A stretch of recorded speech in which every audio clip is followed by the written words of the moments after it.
మంచిది మంచిది. బ్రో పొద్దున ఎట్లా పడ్డావు తెలుసా? నువ్వు గాల్లో పడ్డావు. పోయి వాడి దగ్గర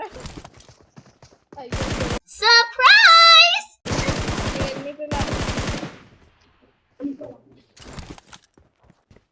నేను వచ్చి చాలా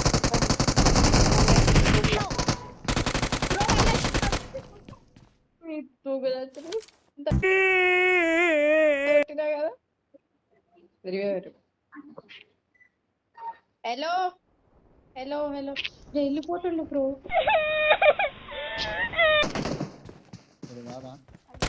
యాందిరయ్యా యాం చేస్తున్నా? నేను ఏమన్నా పోతున్నాం బాబు. తప్పే ఉంది వయసులో